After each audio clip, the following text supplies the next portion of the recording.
the most powerful nation on earth, who killed their own president, falsified wars, arrogantly embezzled money from their people, deceived them 6 times, murdered people to cover it up, and gave them ticker tape parades and medals of honor because they were such good liars. If that's true, and I assure you it is, that's so much more profound historically than if they'd actually gone. Some stories don't fade with time, they harden. My guest today is Bart Sibrel, whose work questioning the Apollo moon missions has made him one of the most recognized and most resisted voices in this space. For decades, he's examined original NASA footage, mission audio, and technical anomalies most people have never been encouraged to look at. This conversation isn't about belief, it's about evidence, and what happens when a narrative becomes too important to challenge. This is the Ryan Files. Let's dive in.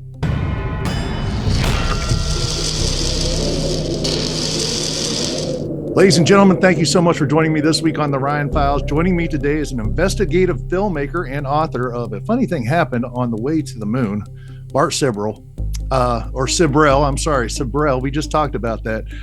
Bart has spent decades examining the Apollo missions, not casually and not online, but analyzing NASA's own footage, documentation, and technical claims frame by frame.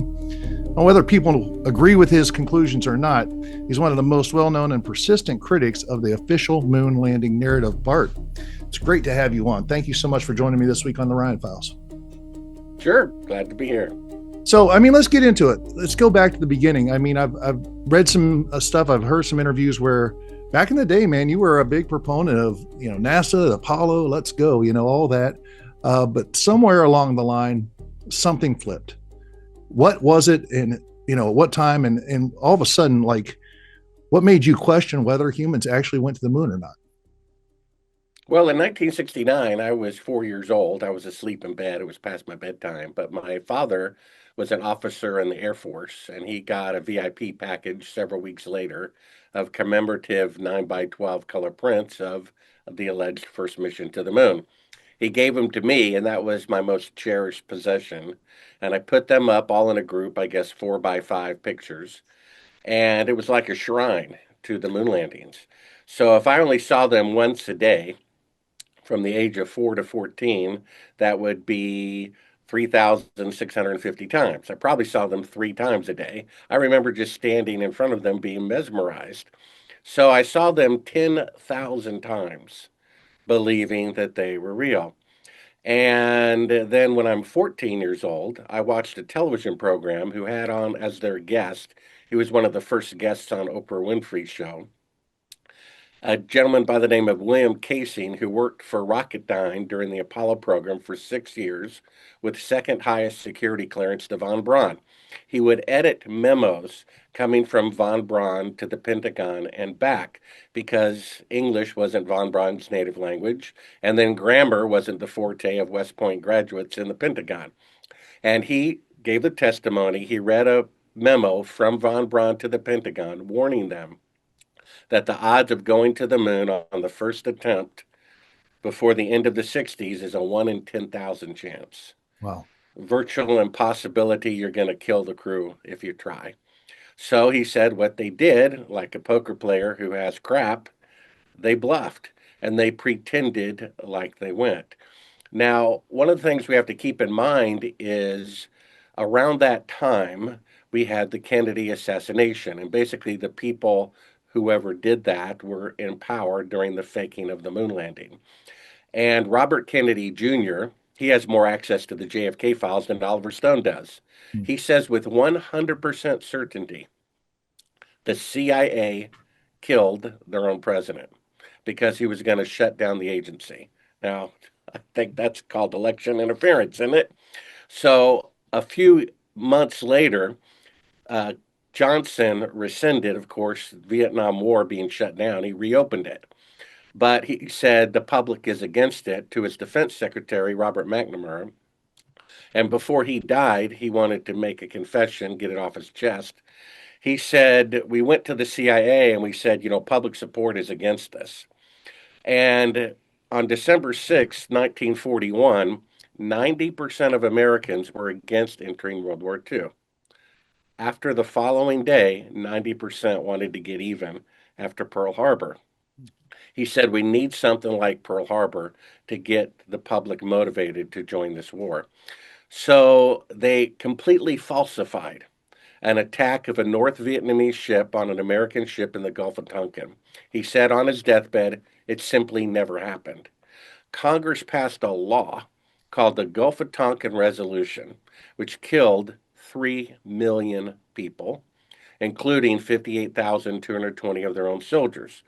So, my point is if they're willing to kill their own president, willing to kill their own soldiers from a lie, they're not going to have a problem faking a video image. The problem is it's a positive lie. You see, whoever killed JFK, it's a tragedy. Whoever did 9/11, it's a tragedy. This is a positive lie, telling people their team won the Super Bowl, and I come along with the fact that they did cheat, and people don't want to hear it. So you have to realize there's no independent press coverage. We have to take the government's word for it. I'm a 14-year-old watching this guy say this on TV, and I have an open mind, thank God, as a 14-year-old. And I go back to my shrine of pictures and I start looking at them. And in the original prints, the soil of the moon was brown. They've since color corrected it. And then the background was kind of like a grayish blue, and it didn't match. And there was a line horizontally left to right indicating a fake backdrop that I never saw before. Wow. My eyes were wide shut. In fact, just a few years ago, the smartest AI in the world, not available to the public, 10 AIs hooked up together. They let a few VIPs play with it over a weekend, and one of them fed pictures of the lunar surface from the unmanned Chinese probes from 2018. It says this is the surface of the moon. It has a deep fake detector program that's never been wrong. Hmm. Then it fed him pictures of the Apollo program. It said every single one had a fake backdrop. The pixels don't line up. Fake backdrop means they were shot on Earth, which means they didn't go to the moon. So that planted the seed in my mind. If you go forward another 10 years at 24, I'd become a filmmaker. And a filmmaker's job is to make fake scenes look real. And I could tell you with 100% certainty you can prove if you want me to share my screen. You said you want to show a little proof, but I can Absolutely. share my screen or send you the picture and the file here and you can bring it up, whatever you want. You can prove that the moon landings are fake with one photograph, believe it or not. And I'm going to open that up here. Okay, so here is sunlight on the left. Now, the moon has no atmosphere. So that means the sun is 20 times brighter than a desert on Earth at high noon. Go outside on a sunny, cloudless day, look at two trees, two telephone poles, two people standing in your front yard or parking lot at lunch break at work. And you'll see your shadows will always run parallel because the sun is about 1 million times bigger than the earth. It's going to cast shadows in the same direction on the entire earth or moon.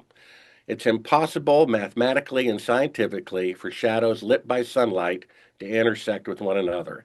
There's proof of it on the left. They're parallel. That's the way they run all the time. On the right is a picture they claim from the last mission to the moon. I thought, well, maybe they faked the first one and later figured out how to do it. Well, no. They had identical equipment, which couldn't leave Earth orbit, which means none of the equipment did. And if this is the last picture of the last mission, right, Yeah. you see the astronaut shadow at 9 o'clock, I'm sorry, 12 o'clock, and the rock 5 feet away, the shadow going at 9 o'clock. That's 90-degree difference from objects 5 feet apart.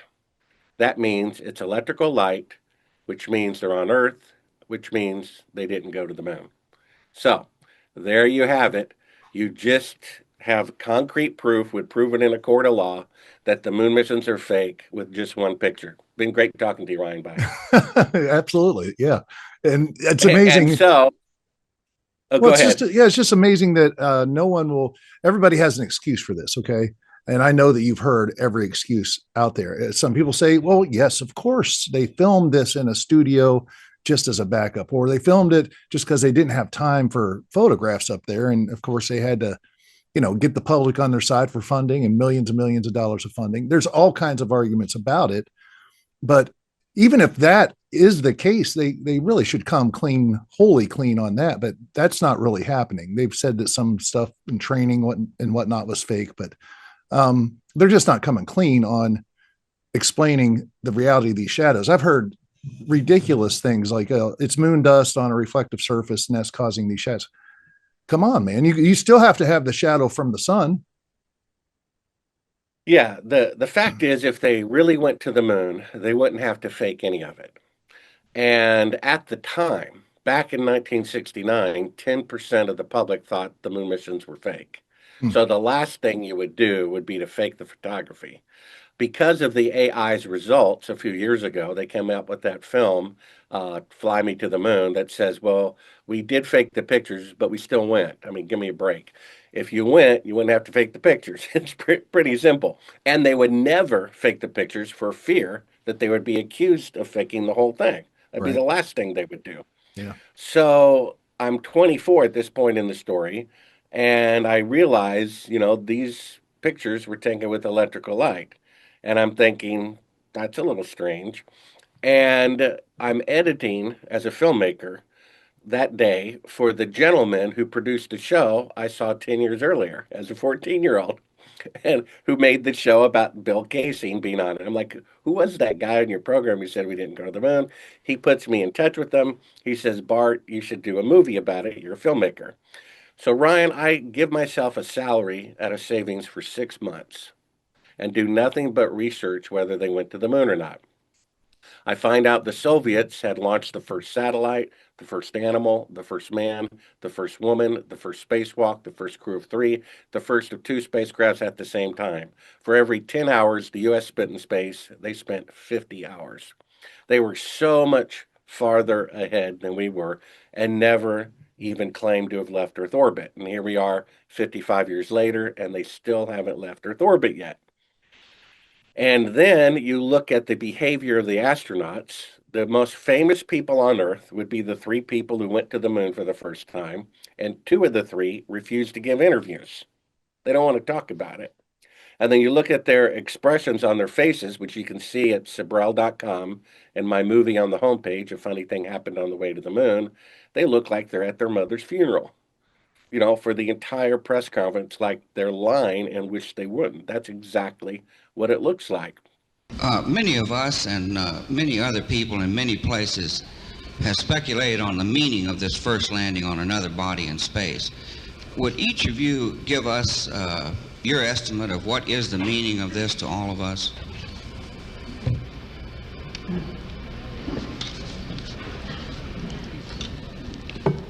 And I'm thinking, the administrator of NASA also resigned without explanation days before the first mission. Didn't want to have anything to do with it, rather than, want to take charge and credit for it. So I'm thinking something doesn't smell right about this. And I have kind of this relentless, never give up personality. You know the saying, fall off a horse, get back on. Oh yeah. That's me. I'll fall off a horse 100 times and get back on 101 times. I love it. And I like puzzles. I used to draw mazes as an elementary school person. I would draw pretty complicated paper mazes that adults couldn't do. Hmm. And I figured with those two qualities, if anyone could find out whether we went to the moon or not, it'd be me. And then I realized if they faked it and I start overturning these rocks, that could be dangerous. Hmm. Do I want to risk my life for what Nixon did? And I said, no, I don't. So I told Bill Casey, I'm sorry, I'm not going to make the movie. And then around that time, I had a client who was a famous Christian musician. And I'm an aspiring feature filmmaker. And they said, hey, we'll get one of your screenplays to this famous Hollywood producer if you do us a favor. And I'm like, sure, what favor? They said, read the Bible. Huh. So they got me this 1 year Bible divided into 365 calendar days, about 15 minutes a day. And I started reading June 3rd, 1989, the day the man stood in front of the tanks in China. And over the next 5 years, I read the Bible 5 times from cover to cover. Now, religion and the Bible are two completely different things. And I, Amen. I put them in the same boat, which was my mistake. I grew up in, one of the biggest, quote, Christian religions and full of hypocrisy and immorality, and stopped going the very day it became voluntary. What a coincidence. Hmm. And I assumed the Bible was part of that. The Bible's completely different. In fact, that religion forbid people to own the Bible because it proved they were hypocrites. Hmm. In any case, so in reading this book, it's not, people say, well, they changed it or, improvised. Not really. It's not flattering. You know what I mean?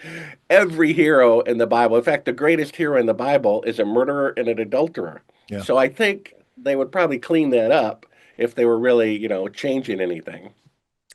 And things really don't make themselves, whether we understand it or not. My car engine didn't make itself. I could try to explain it to my dog, lift the hood and say this is the alternator and this, and it's kind of like the body, the fuel pump, the heart, the radiator, the kidneys, the electronic ignition, the brain. I could spend her whole life trying to explain a spark plug, and it can't sink in.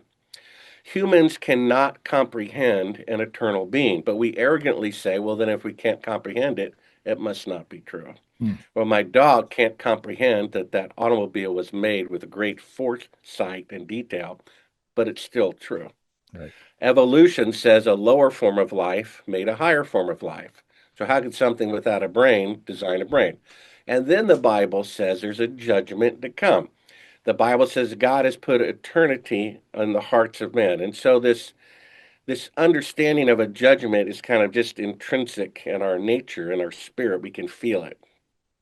And then I realized, I declined the film because I was afraid to die. Hmm. And Hebrews 2:15, I think, says Satan holds mankind in slavery with fear of death.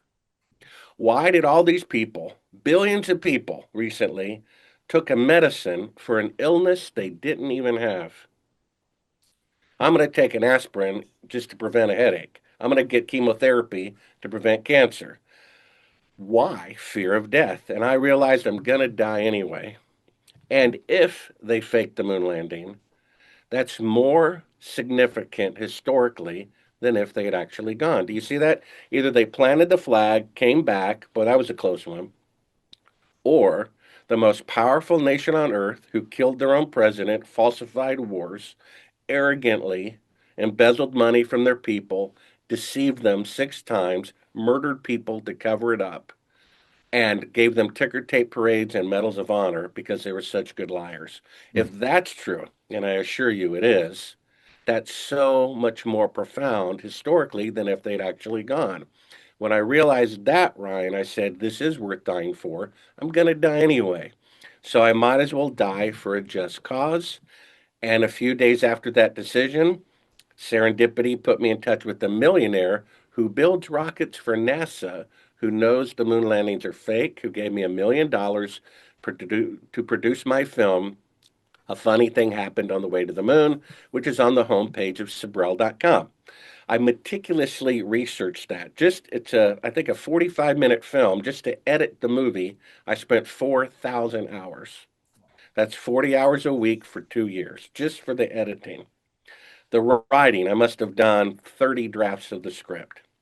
I did, years of research, and I was producing the film under the theory it might be true that they faked it. And then 3.5 years into the 7-year project, I pop in a tape. It says, don't show to the public. And they're faking part of the moon mission right in front of your eyes with a third track of audio of the CIA telling them how to fake it better. But we have them in Earth orbit pretending to be halfway to the moon. They're using a 1 foot model of the Earth. I can bring it up again and we can share and talk about it. So here's my website, Sibrel.com, Sibrel.com. And if you scroll down, although most people do this on a phone, this is a laptop. Here's the film, A Funny Thing Happened on the Way to the Moon. We'll click on the YouTube link for it, make it full screen. And now this is the talk. Now I could try to turn up the volume and turn the microphone toward the monitor here, but basically They're in Earth orbit, and they never left Earth orbit. And here we are, 55 years later, they still cannot leave Earth orbit. So, what you're seeing here is supposed to be the Earth floating in space, right? They this video is dated by a computer clock by NASA, and I'm sure they know how to tell time. 2 days into the flight, where they're supposed to be halfway to the moon. And they say there's only one window that faces the Earth, and it's filled up with the TV camera. So you'd have to basically have the lens of the camera up against the glass in order to shoot the tiny Earth far away. And that's what they claim this shot is. But this is a fake shot. The camera is actually at the back of the spacecraft.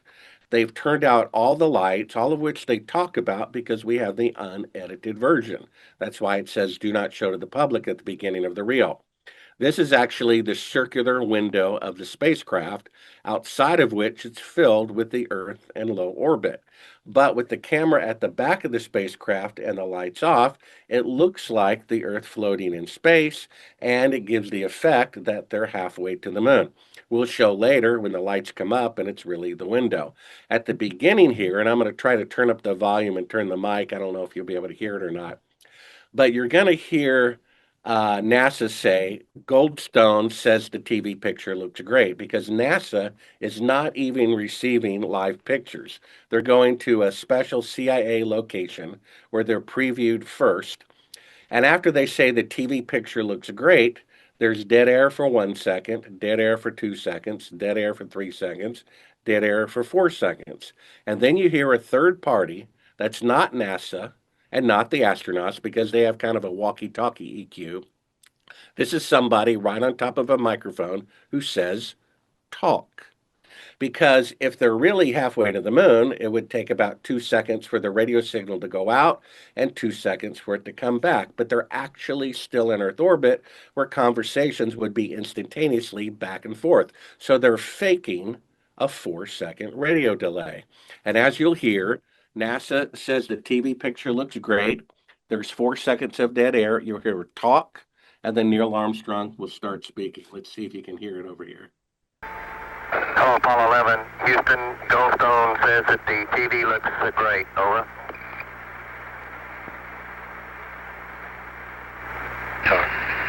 Okay, Roger. Now, were you able to hear that, Ryan? Oh, yep, absolutely. Okay, so let's just play that one more time and listen to the talk here. Hello, Apollo 11. Houston, Goldstone says that the TV looks great. Over.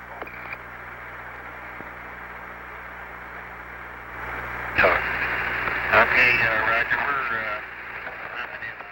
So that's them faking a 4 second radio delay. I'm like, oh, what is that all about? And I'm going to fast forward here to the part where it reveals that it's actually the circular window. This is the unedited part that they never showed to the public. Again, this is them claiming to be 130,000 miles out. They even insert a little crescent piece of material in the window to make it look like the Terminator line between night and day. So here is the unedited part where they stopped broadcasting this or stopped recording this for the public. In fact, they say it's for playback later, even though they claim for it to be live. And the top left, there is a work light that's diffused so they can see camera controls but keep the walls black. Here you have Michael Collins or Buzz Aldrin breaking down part of the effect in front of the window. Remember, that's supposed to be the Earth floating in space, but obviously it's the window made to look like it. The lights come up, they open the iris, and you can see the very bright and near Earth out the window. So here we have concrete proof that they never left Earth orbit. They are faking being halfway to the moon. So if they're faking being halfway to the moon, it means they can't go halfway to the moon. And we'll get into the reasons about that in a minute. So here we are 55 years later, and they still cannot leave Earth orbit. So when I saw this, Ryan, I said, oh my gosh, they actually did fake the moon landing. How sad is that? And My book, which is at Sibrel.com, I read it myself in audio, Kindle, or print. I go into the behind the scenes adventures I had. The night that I found that footage, I was followed from church. Okay. I'm in a panic. I have proof in my house they didn't go to the moon. I call up Bill Casing and I said, "Look, we got this tape. That phone call is interrupted by this screech to where we can't hear one another." I go to church. I get advice from the elders what to do. They say, "Drive like a bat out of hell and go to CNN. You've bitten off more than you can chew." I really don't want to give the scoop of the century away, but I'm in trouble here. So I'm one of the last people to leave this, church at night. And there was a business that had closed 3 hours earlier. And as I'm leaving, driving past that business, there's a van backed into that driveway so it could pull out. It pulls out immediately after I go by. Nobody else for me. I'm like, oh, he was waiting for me. So I stop in the middle of the road. I look at him in the rearview mirror and I'm like, I'm not going anywhere until this guy's in front of me. I got all day and all night. After about a minute, the guy gives it up and he passes me. So I follow him. There's that saying, know the enemy. He gets on the interstate going toward town. I get on the interstate going toward town. I want to see who this guy is. I pull up alongside of him and look him in the eye, window to window, 55 miles an hour. And as soon as I look at him and he looks at me, everything on my car shuts off. The engine, the electricity, whatever. A military friend said they zapped me with a magnetic pulse from a satellite or from his car or something. I'm coasting to the end of the highway and I get out on foot, and this guy meets up with two other cars, and I'm literally being chased through the medium of both sides of the interstate until I flag down a cab driver. I go to a safe house, get a copy of the film, and a cab drives me from Nashville to CNN in Atlanta. I'm literally at the back door of CNN to give the tape to a reporter friend, where I'm surrounded by government agents who take the tape, and I hear them say behind me, "Do you have the thing?" Well, what's the thing? Here's the thing. What thing? And I'm like, oh, what is that? It was like this hospital type bracelet, plastic bracelet you might get at a concert or something. They put it around my wrists where all my veins are. And within 20 seconds, I feel like I'm on LSD. I'm seeing spots before my eyes and I'm throwing up. Fortunately for me, that back alley had a lawyer's office. I guess some guy who wanted a CNN Center address, but all he could afford was the back alley, right? Probably 300 square feet office or something. He comes out. I say, I'm a journalist being illegally arrested. He gets out his notepad and so forth and so on. And had he not done that, who knows? Maybe I wouldn't be speaking to you today. But this is in my book, Moon Man at Sibrel.com. It's a chapter called "A Funny Thing Happened on the Way to CNN." I basically escape their custody. I make my way back to Nashville and I pee in a cup. I said, I got him. I got this CIA truth serum in me because that's what it was. They put me in a dark van, it was completely sealed. They first had a guy in there speaking gibberish, I guess to confuse me. Then I was literally under a bright light, and they had a clipboard of all the questions. Where's the original tape? And blah, blah, blah, blah, blah. I told them everything they wanted to know. I was in La La Land. But when I escaped and made my way back and peed in a cup, I had a friend put it in a lab in his name, thinking I could outwit the CIA. I said, I'm going to show this to the NBC news director where I work and prove I was drugged by this exotic drug. Well, a few days later, I meet with my friend and I say, well, what are the results? And he said, well, there was a problem at the lab. And I'm like, well, what problem? He says, well, they had a break in over the weekend. And I said, well, so what? He says, well, funny thing, the only thing stolen was your urine sample. Wow. So these are my adventures, and that proves. So, first of all, we have the shadows intersecting at 90 degrees, which proves they didn't go to the moon. Then we just showed you them faking being halfway to the moon right in front of your eyes, with the third track of audio of the CIA telling them to fake a 4 second radio delay to pretend you're beyond Earth orbit. My critics agree that is them faking being halfway to the moon. There's no way to deny it.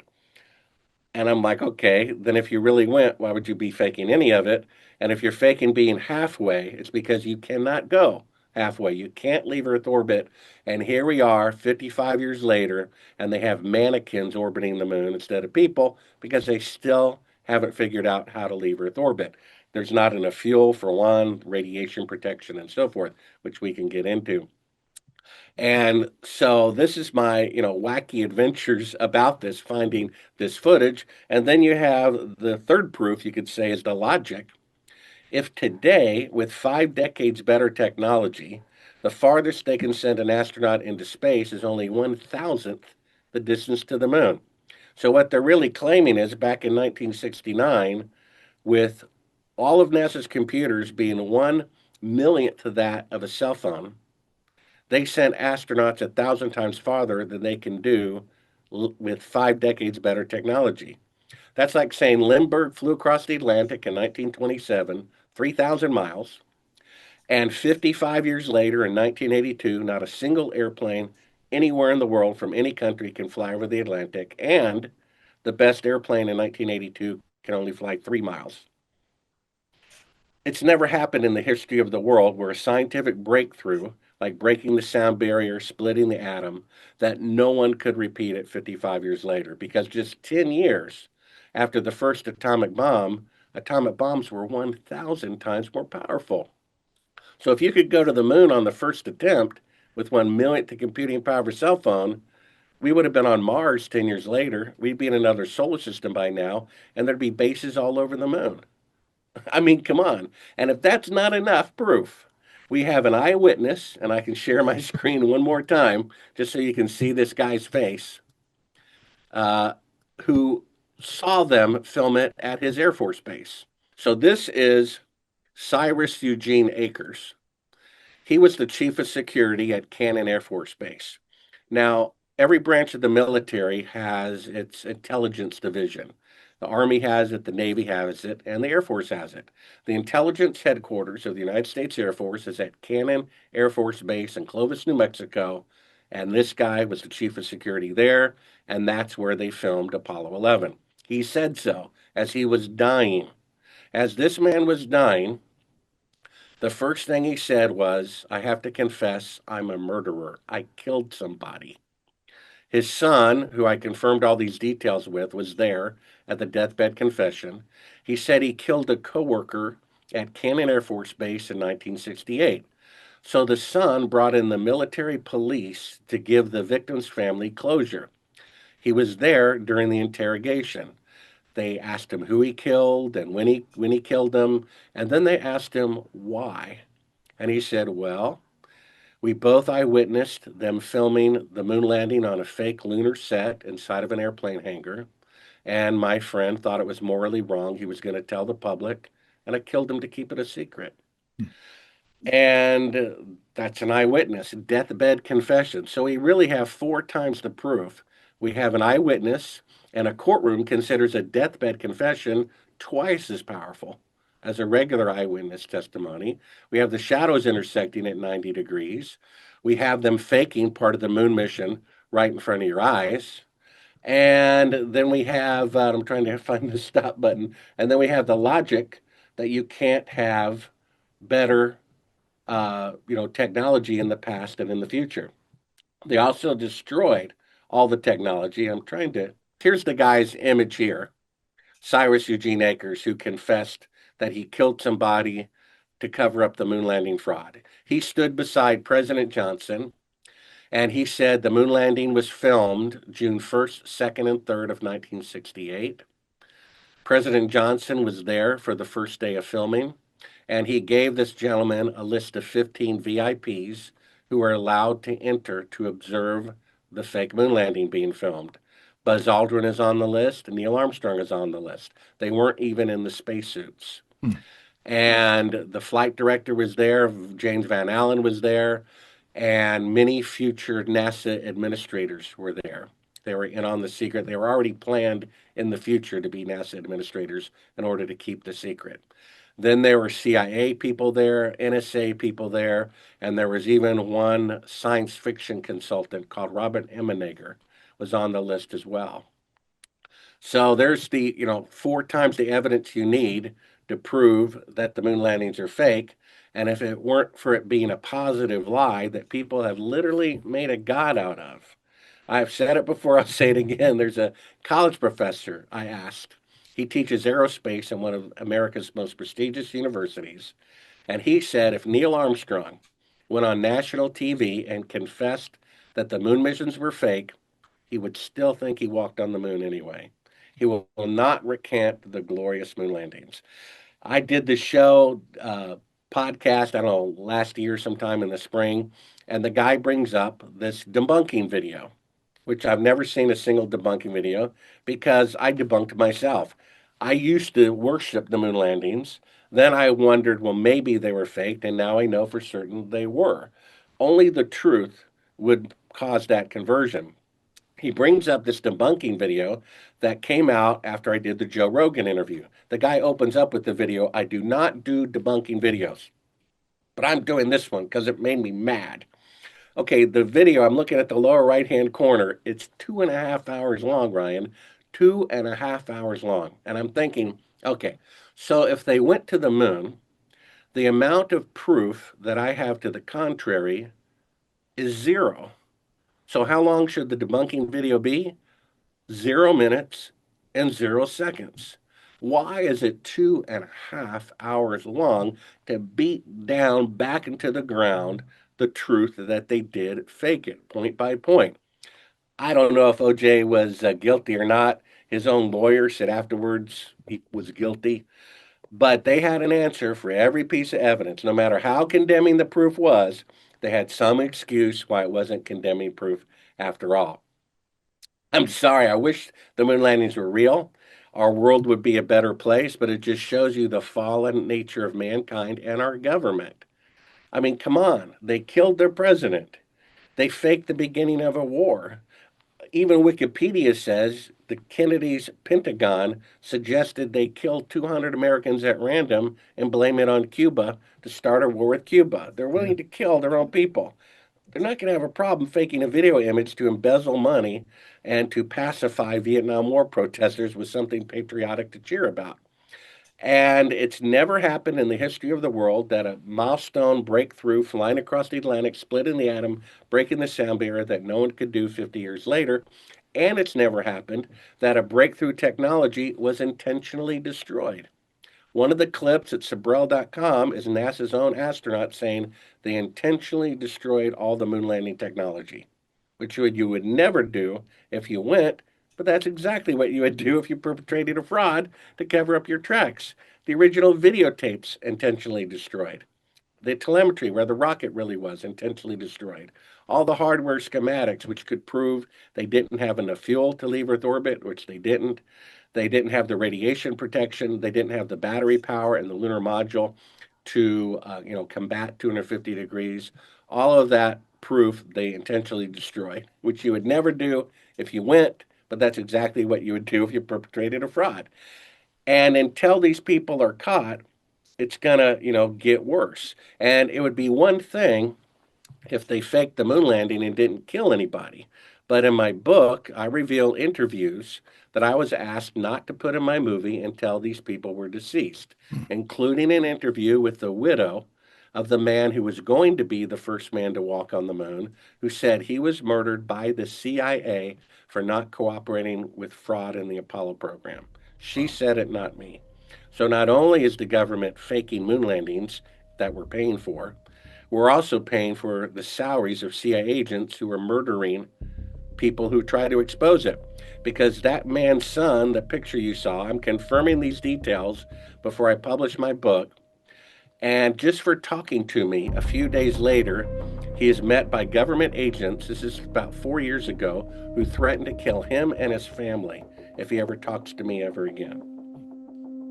Hey, folks, after the episode, join me for the aftermath over on Patreon. But for now, let's get back to Bart Sibrel. These criminals are at large, and if the truth makes us free, then lies make us slaves, and we're going to remain slaves. If anyone in Washington claims to be anti-corruption, the best tool in their arsenal to end the corruption is to show the American public they were taken for suckers 6 times and they murdered their own people to cover it up. That will cause reform.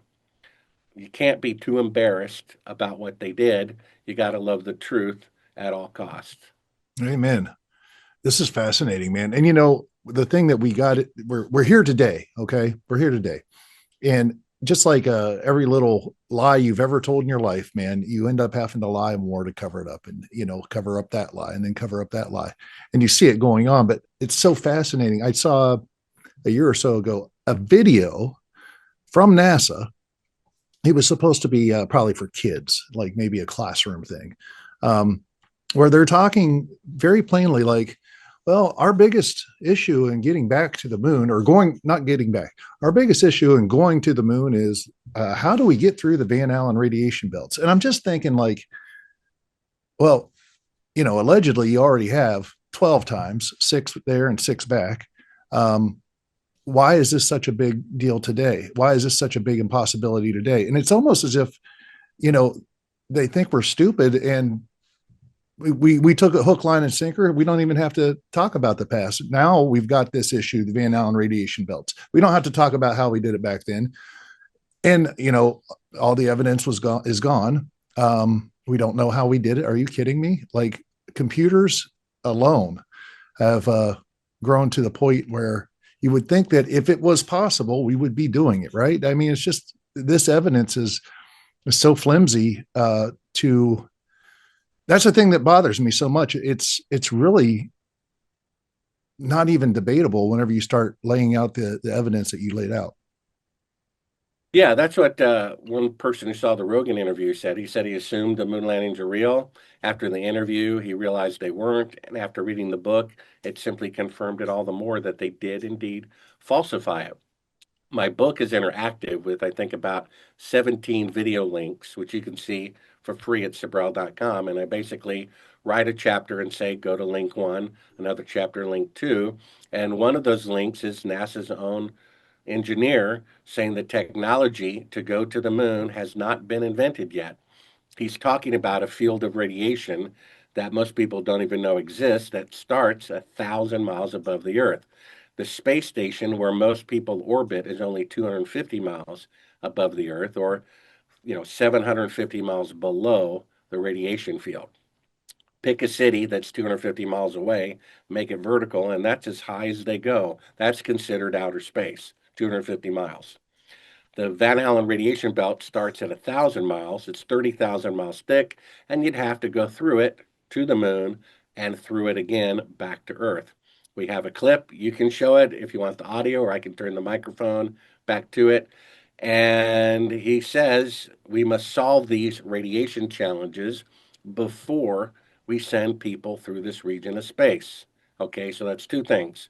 The radiation challenges are not solved yet because he says we still must solve these challenges, and we have to do it before you can go through it to the moon. So that means they didn't go to the moon, and the technology to do so has not been invented yet. He said it right there. And that's one of the reasons they can't leave Earth orbit.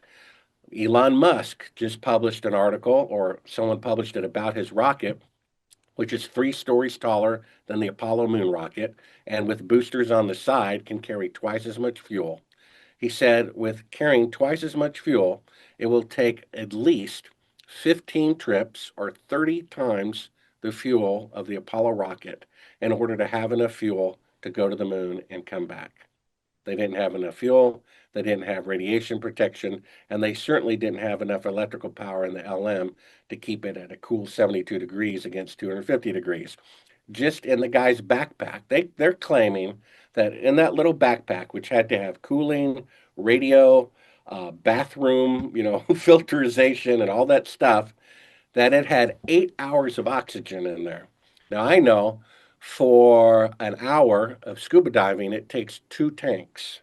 So that means there's 16 tanks the guy should be carrying on his back in order to be out there for 8 hours. And of course, that didn't happen. And then with no vacuum in outer space on the moon, the anytime you have something inflated like a balloon or the spacesuit, it becomes even more inflated because it's pushing, there's nothing pushing it back. So that he should look like the Michelin Man. Right. His elbows should have been jointed with metal joints in order to move.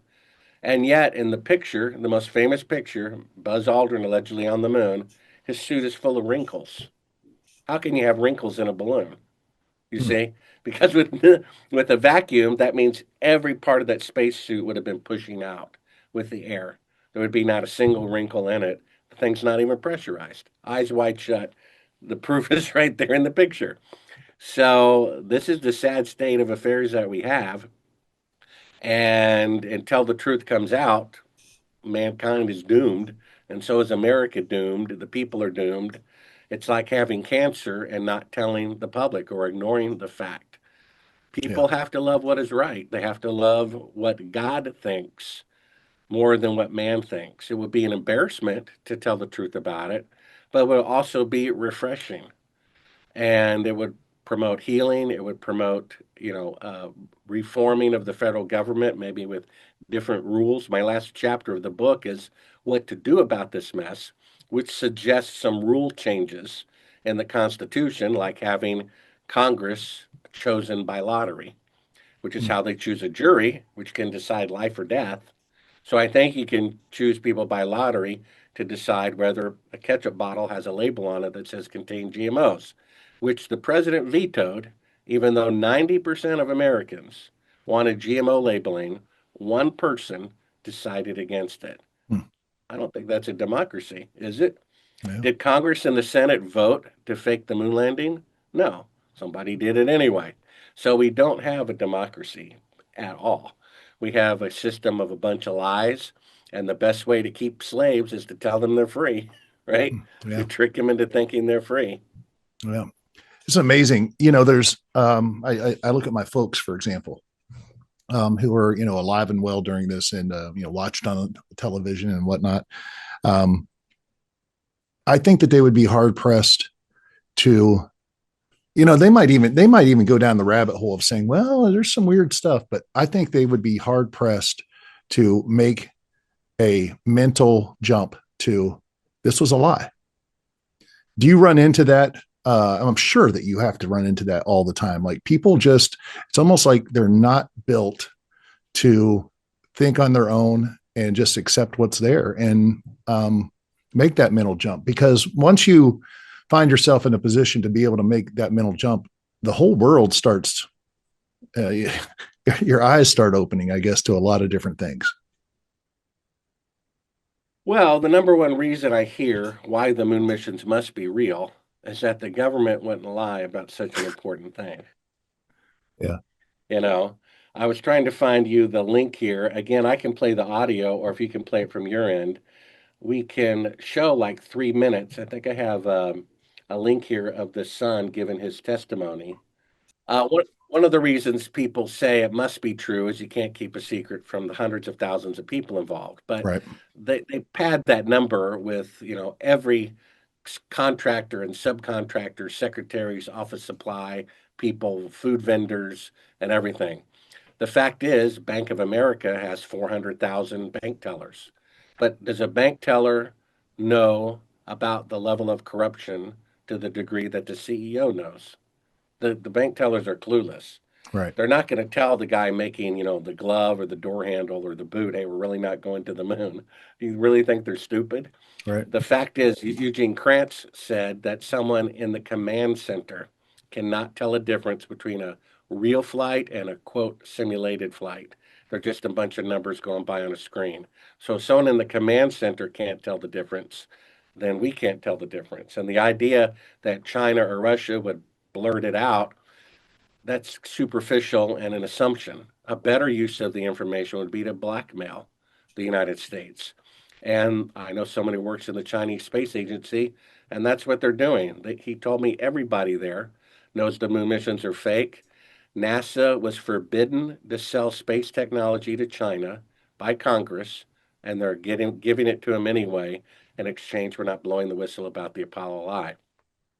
Wow. So they did fake the moon landing. There's no independent press coverage. There's only three eyewitnesses. And if the atomic bomb, I think, involved 129,500 people, but only 8 people knew what they were building. So they can pull off a secret, especially when there's no independent press coverage at all. And if you want, we can, put up that testimony of the son. I was trying to find the exact timing on the clip, but I think it's about 3 minutes or so into it. I've never known my dad to lie. Um, to get caught lying was worse than whatever it was you did to begin with. I remember going to school with long sleeve shirts on to hide the purple welts. You did not lie in our house, that's for sure. Dad had a really bad attitude towards lying. Excuse me again. Um, okay. Anyway, this is the story that my dad told me on his deathbed. Project Slam Dunk was the name of this. President Johnson in 1968. Okay. In Cannon Air Force Base in 1968, he said by the time he got there, that there was already two large hangars that were connected. There was hundreds of dump trucks that came in and dumped sand and stone, and cement powder was powdered over the top of all that to make it look like a lunar landscape. They had men that fashioned it into a lunar landscape, he said. Okay, I've never known my dad to lie, so this all took me by surprise. What's that all about? So anyway, he said that in front of the airplane hangars was pole framing with large canvas tents that was concealing the inside of the staging area. Inside the staging area, on flatbed trucks, was uncrated the lunar lander that was reassembled back inside the hangars. All of the walls were painted flat black, and the ceilings as well. He was sworn to secrecy by the NSA, and they would put him in prison for breaking that oath. When Dad saw the moon landing on TV, he cried. He said he knew that what he had witnessed on TV was exactly what they recorded in that hangar. There was no reason for them to go flying around and everything. They had detailed high-definition photos of the landing area. There was no reason for them to go flying around to a different landing area that almost exhausted their fuel, except for drama, because everything had gone so smoothly. Nothing, so it had to be something. Anyway, Dad was one of 3 guards that guarded the inside of the front entrance. There was a list of 15 people who could enter. No one else was allowed by order of President Johnson. And here is that list, and I gave it to Bart Sibrel as well. And he checked out a lot of these names, and he says he can verify a lot of these people and what they do. And I come across a couple myself. Anyway, President Johnson, Neil Armstrong, Edwin Aldrin, Werner von Braun, Robert Emenegger, Gene Kranz, James Webb, Joe Kerwin, Dr. Thomas Paine, Glenn Looney, Dr. Christopher Kraft, Dr. James Van Allen, General Trudeau, Lieutenant Colonel Donald Simon, and Grant Norrie. Now, the only 2 that I really have information on is Robert Emenegger. Apparently, he did a lot of video work and stuff for the Department of Defense. So the DoD did know him. Okay, and the other one was Grant Norrie, Norray, I believe. So there you have it. Him basically telling us that his dad, was there when they filmed the faking of the moon landing. The gentleman lived right across from the entrance to the base at the time. And if you want to take a look while I've got the screen share and the volume up, here's that video clip that we were talking about the engineer saying the technology necessary to go to the moon has not been invented yet. So let's just take one quick look at that while we're here. My name is Kelly Smith, and I work on navigation and guidance for Orion. We are headed 3,600 miles above Earth, 15 times higher from the planet than the International Space Station. As we get further away from Earth, we'll pass through the Van Allen belts, an area of dangerous radiation. Radiation like this could harm the guidance systems, onboard computers, or other electronics on Orion. Naturally, we have to pass through this danger zone twice, once up and once back. We must solve these challenges before we send people through this region of space. We must solve these challenges before we send people through this region of space. We must solve these challenges before we send people through this region of space.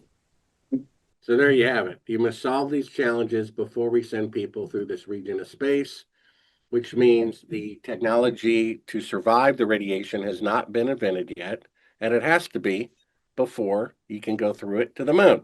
So there you go. And we have many clips at Sibrel.com of space shuttle astronauts saying someday we hope to eventually go to the moon, and that the upcoming missions that are scheduled, and of course they keep postponing them, they said it will be the first time humans have left Earth orbit. I guess they said that accidentally.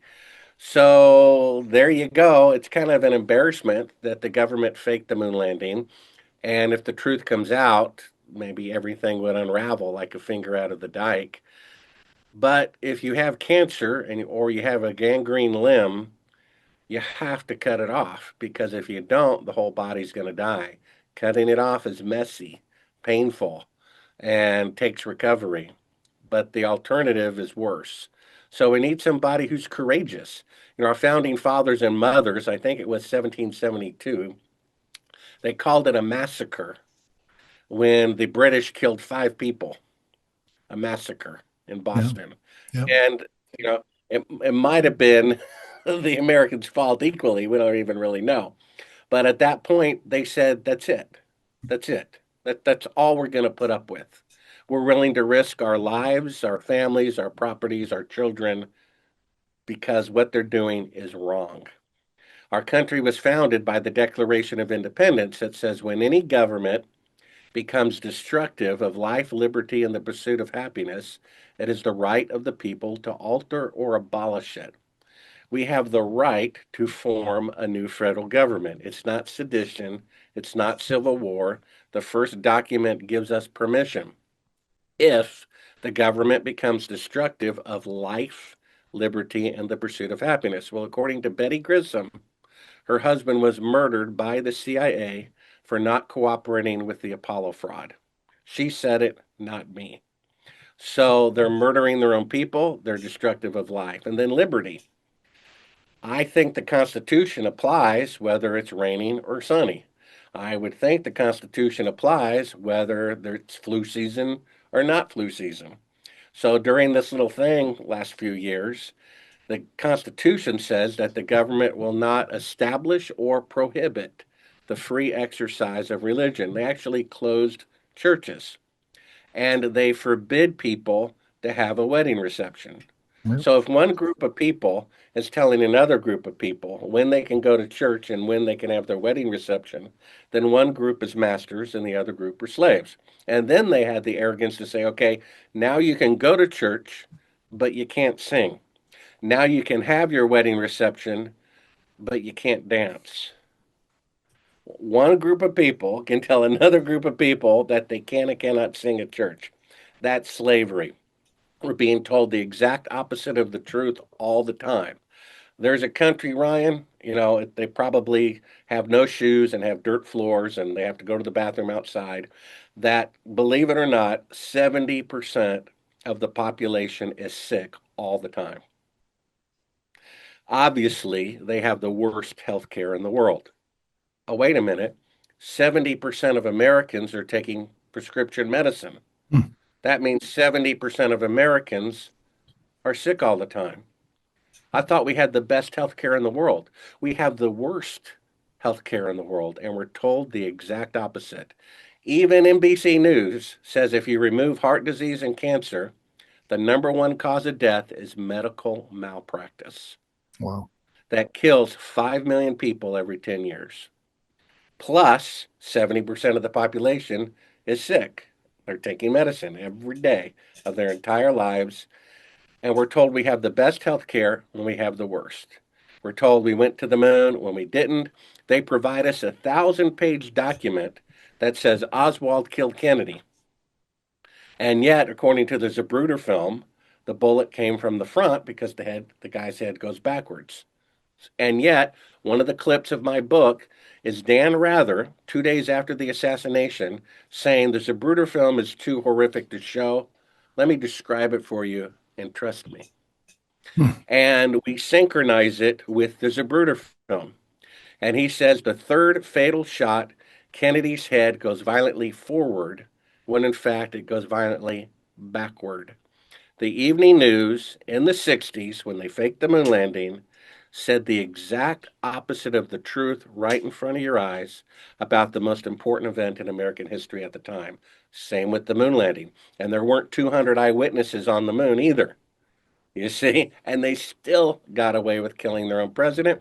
And the people who prepared the report that said some other guy did it were actually the perpetrators. It was the former CIA director who actually orchestrated the assassination of Kennedy who was in charge of proving that Oswald did it. I mean, my goodness. And people say, well, the moon missions must be real because NASA provided pictures of lunar orbiters of little shadows here that they say is the remaining lunar module. So the people who faked the moon mission are providing proof that it's real. They already have a full body picture. And we have an eyewitness who says that was taken at Cannon Air Force Base. So until the truth comes out about this, we're in a sad state of affairs. And there's a spiritual component to it as well. If you go to my website, Sibrel.com, watch A Funny Thing Happened on the Way to the Moon on the homepage, we open up with the Tower of Babel. Now, according to Genesis 6, the reason why they built it was to show off, to make a name for ourselves. Jesus said, if you start a tower and you're not able to finish it, you're proclaiming yourself to be a fool. Kennedy said we will go to the moon by the end of the decade.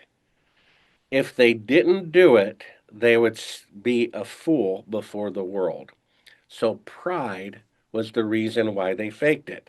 But pride comes before a fall. A famous religious writer said about the Tower of Babel, the monument to their pride became a memorial to their folly, that unfinished tower. Then we show the Titanic, the largest single machine of the 20th century. And they put in a poster the ship that God himself could not sink. Tower of Babel never finished. Titanic never made one voyage. And then Nixon, when he didn't even have enough guts to show up for the launch until he was sure they could get away with it, he showed up for the second one. When he knew it was fake, he nevertheless said, putting a man on the moon is second in greatness only to God making the universe. Wow. So this is a blasphemous event. Apollo, according to Revelation 9:11, is a name for Lucifer, the father of lies, who, according to Jesus, his own mouth, is ruler of this world. Jesus can be Lord of your life, and he will be Lord in the future. But right now, Lucifer is Lord of the earth. He said so, Jesus said so, and Lucifer said so. When he tempted Jesus, showing him the kingdoms of the world and said, I can give them to whoever I want. That's why our leaders are liars. They say right before they're elected, I promise I will never do this. And 6 weeks after elected, they do what they promised they would not do. In my rule book, that should be their last day in office and their first day in prison.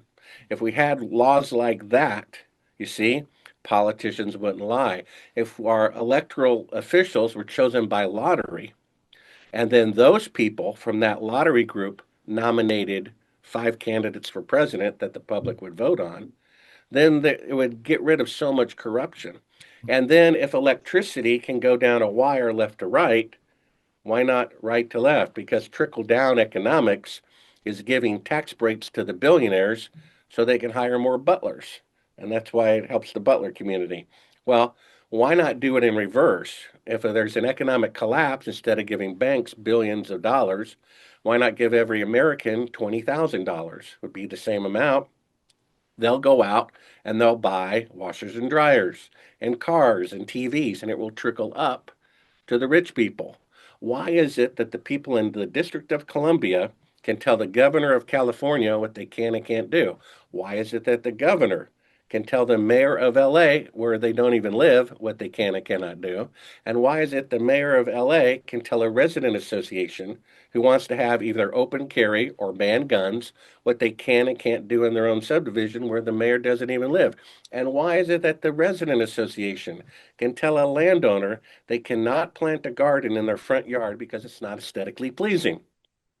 Why not reverse it? This top-down government has been going on since the creation of the world, and that's exactly what causes tyranny. Why not reverse it? The resident association cannot tell the landowner what they can and cannot do. The mayor cannot tell the resident association what to do.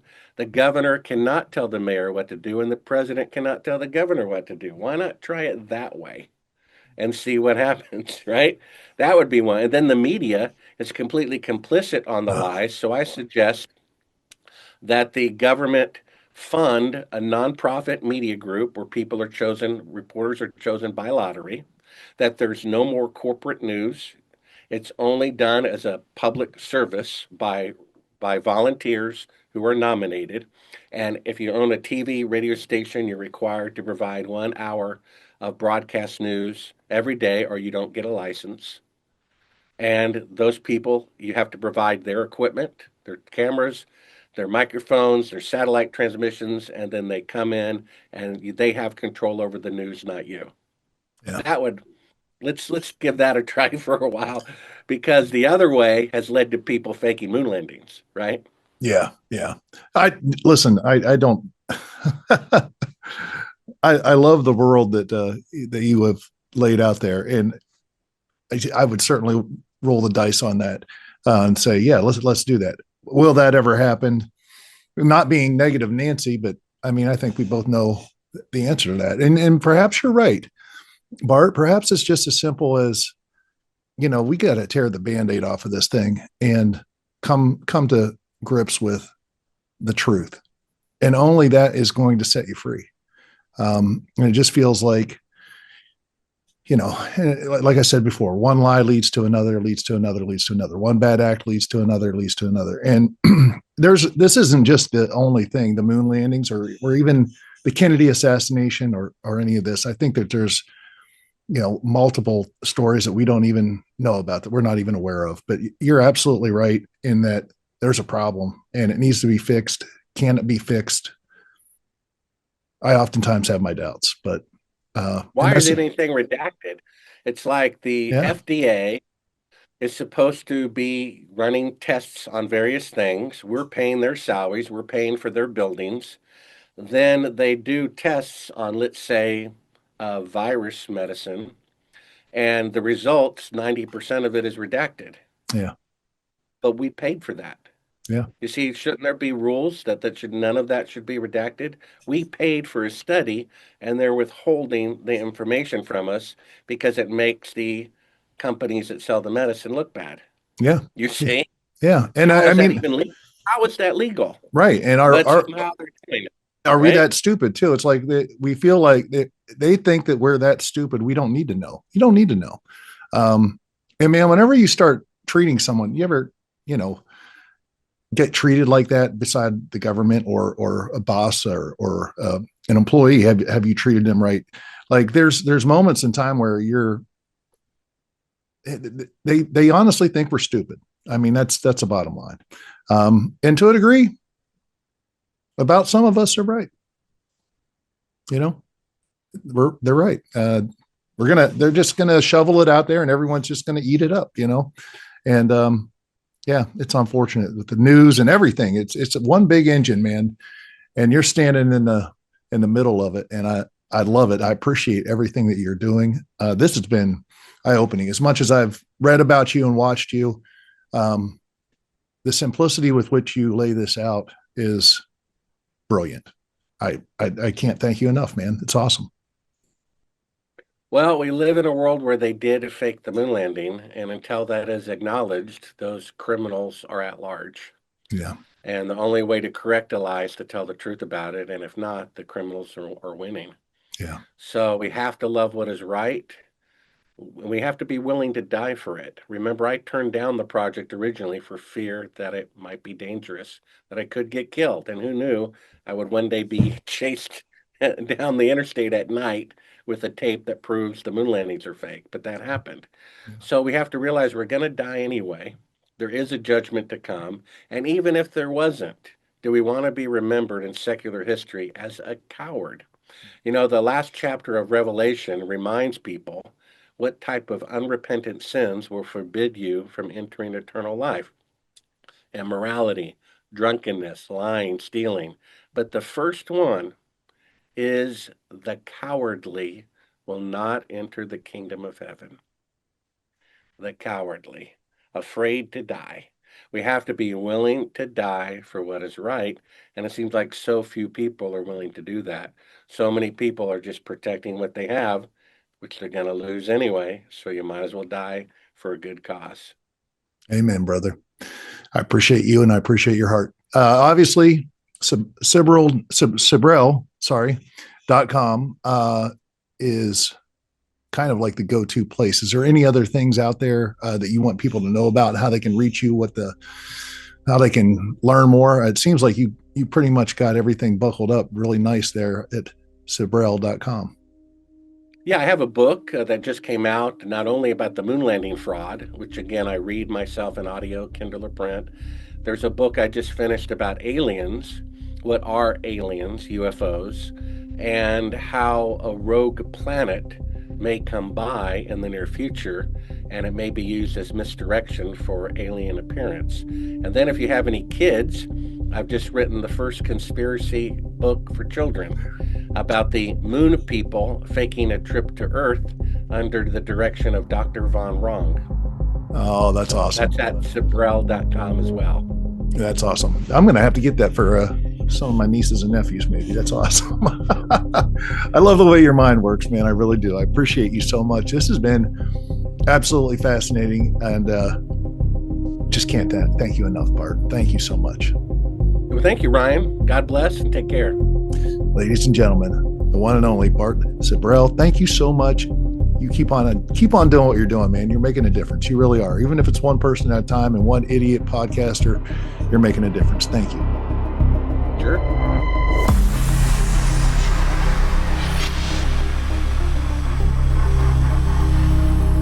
Today's conversation doesn't ask you to rewrite history. It asks you to reconsider how history becomes untouchable in the first place. Whether you agree with Bart or not, the questions raised here are worth sitting with. Because once inquiry disappears, certainty becomes dangerous. When the episode ends, we keep the mics on. That conversation continues in the aftermath, where we unpack what holds up, what challenges us, and what all this might mean beyond this single topic. If you want that access and want to support the show, you'll find it at patreon.com/The Ryan Files. Hey, you folks are awesome. Be amazing, be positive, and stay curious out there, my friends. And I'll see you next time right here on The Ryan Files. Are you not curious? Preparing to transfer the Ryan Files. Now. I present to you, with great intrigue and wonder, the Ryan Files.